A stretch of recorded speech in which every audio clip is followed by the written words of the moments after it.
Hi guys, this is Micah with Keller Williams Princeton, and I just wanted to send you a quick video outlining the submit for review process.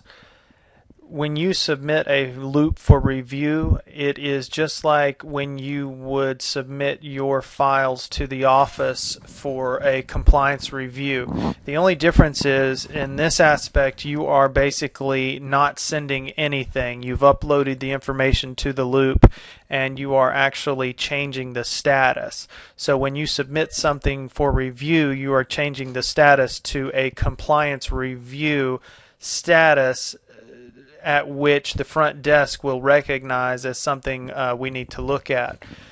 A lot of you are uploading the documents and creating loops, which is great, but you've got to remember to submit it for review or it's not going to be looked at the front desk. So when do you submit something for review?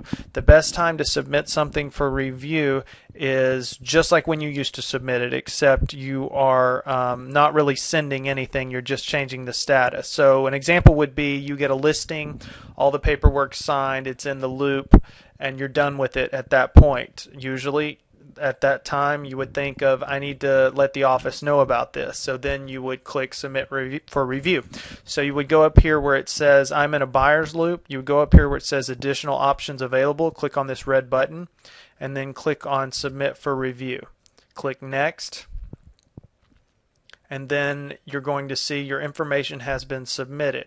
At that point, you're done with it in this scenario. The next time that you would submit something for review, let me back up. You're done with it after all documents are signed, you're submitting it for review. So the next time in a perfect world that you would submit something for review on this is when you create an offer loop on this listing loop and you have a contract and everything's fully signed, then you would submit for review again. And that would start the process of the office reviewing the file.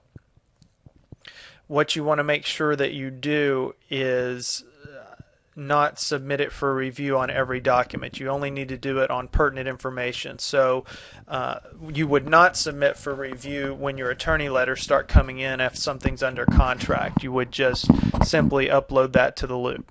And this is just what it looks like. Right here you click on this button and then click submit for review. If you have a listing and it's withdrawn, that's another point where you could submit for review, so we could change that in our system as well. You would upload the document or whatever information you have. If you have an email from your client withdrawing it, you would save that as a PDF, upload it, and then submit that for review as well. Something else that would really help when you have a new listing or information that when you submit for review to the front desk is to submit the MLS sheet, upload that to your loop as well and send it. You do not have to do this, but it sure does make the job at the front desk a lot easier. I'm going to show you how to do that. Say you're in Trend and you want to submit this with your loop.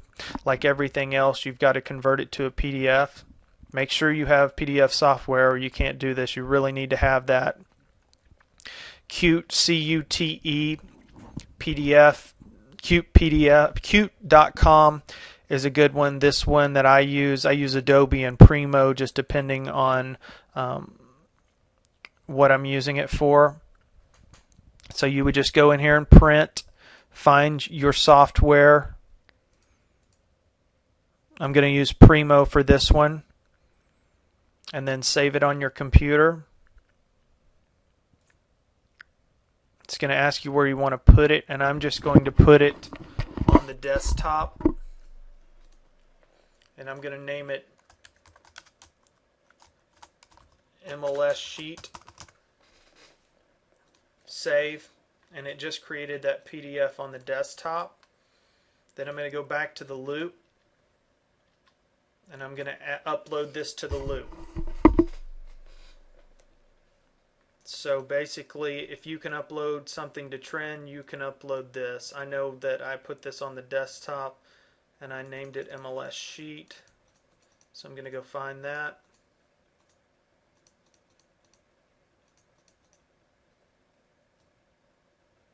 Here we go. Then I'm going to name it, save and continue. We don't need to send it to anyone or sign anything, so I'm going to click skip. Now it's in the loop. So we've got the contract up here, and then we've got the MLS sheet.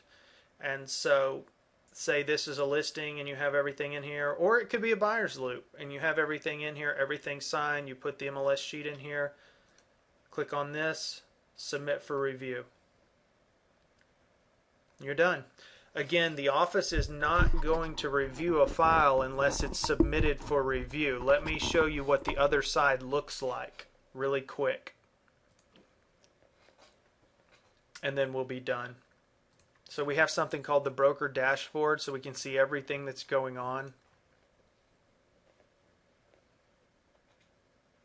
And this is what it looks like.